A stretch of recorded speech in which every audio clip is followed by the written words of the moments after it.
Alors, nous allons voir le mouvement d'un satellite autour d'une planète aujourd'hui. Alors, ici, nous avons le schéma. À ce niveau, nous avons une planète P de masse grand M. Nous avons un satellite S de masse petit m qui peut graviter autour de la planète. Donc, nous allons donc généraliser. Ici, nous allons dire planète, mais ça peut être la Terre, ça peut être une autre planète. Bien évidemment que ça peut se généraliser également avec le mouvement de la Terre autour du Soleil. Et à la place du satellite, on peut considérer que c'est la Terre. Et à la place de la planète, on peut considérer que c'est le Soleil. Et on étudie le mouvement également de la Terre autour du Soleil. Donc, c'est un cas général.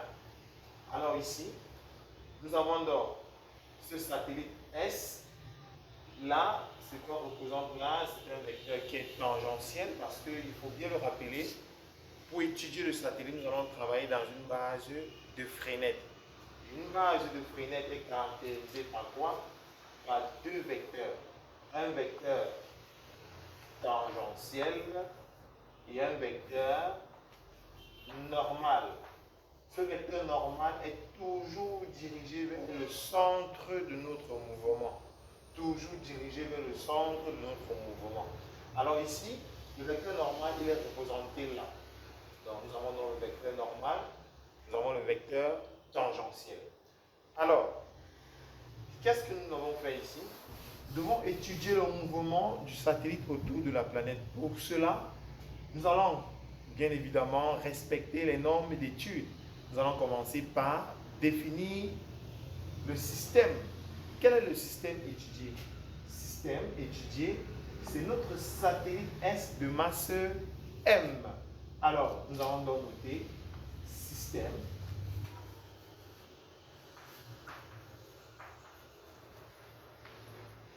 Satellite de masse M.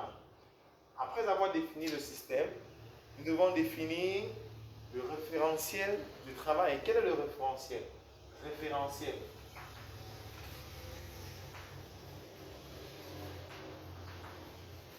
Alors, quel est notre référentiel ici? Notre référentiel ici, c'est le centre de la planète. Si c'est la Terre, c'est le centre de la Terre.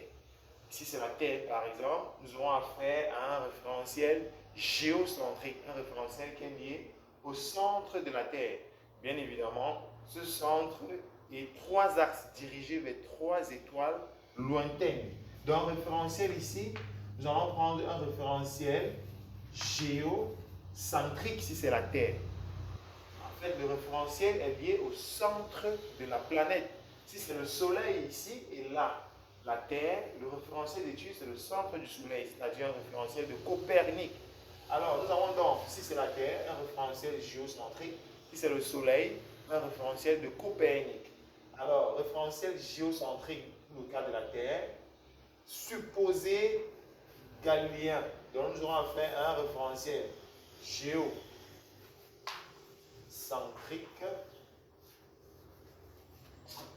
supposé galiléen. Alors, après avoir défini le référentiel, nous allons passer au bilan des forces. Voilà, quelles sont les forces que le satellite va subir, puisque c'est le satellite dont nous sommes en train d'étudier.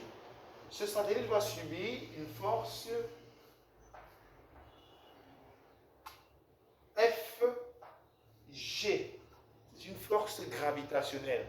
C'est la force que la Terre va exercer sur le satellite.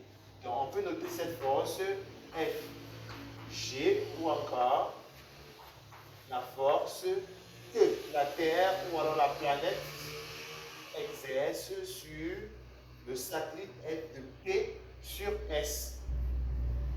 Voilà, après avoir défini le bilan, soit c'est une force gravitationnelle notée Fg, soit on note F de P sur S, c'est-à-dire la force que la planète exerce sur le satellite F de P sur S. Et enfin, nous allons donc passer à notre étude. Et lors de notre étude, qu'est-ce que nous allons faire? Nous allons appliquer le TCI. D'après le TCI, nous aurons la somme des forces. Ici, le satellite subit uniquement l'action de la force d'attraction F de P sur S qui va être égal au produit de la masse multiplié par l'accélération.